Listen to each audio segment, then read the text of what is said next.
नमस्कार मित्रांनो, आजचा आपला जो व्हिडिओ आहे तो तुम्ही शेवटपर्यंत लक्षपूर्वक बघा आणि ऐका. मी तुम्हाला काहीतरी दाखवण्याचा प्रयत्न करत आहे. मी आज गणपती मंदिरात आलेलो आहे आणि गणपतीला तुम्हाला माहीत आहे दुर्वा फार आवडत असतो. हा तुम्ही पाहू शकता, हिरवा दुर्वा इथे ठेवलेला आहे. पण ह्या दुर्वामध्ये एक अत्यंत रेअर असा एक दुर्वा आहे, तो म्हणजे पांढरा दुर्वा. तो मी तुम्हाला आज दाखवणार आहे. तुम्ही पाहू शकता, हा माझ्या हातात जो आहे ती पांढऱ्या दुर्व्याची जोडी आहे. हा अत्यंत रेअर आणि निसर्गात मुक्त स्वरूपात आढळणारा दुर्वा आहे. गणपतीच्या पूजेत याला फार महत्त्व आहे.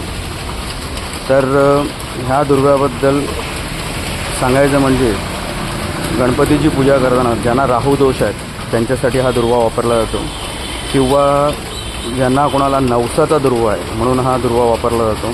आता थोड्या दिवसात गणपती येणारच आहेत आणि गणपतीच्या पूजेत हा पांढरा दुर्वा जर तुम्हाला कुठे सापडला तर तुम्ही नक्कीच पूजेसाठी याचा वापर करावा.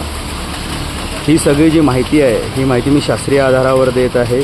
मला समाजात कुठली अंधश्रद्धा पसरवायची नाही. धन्यवाद.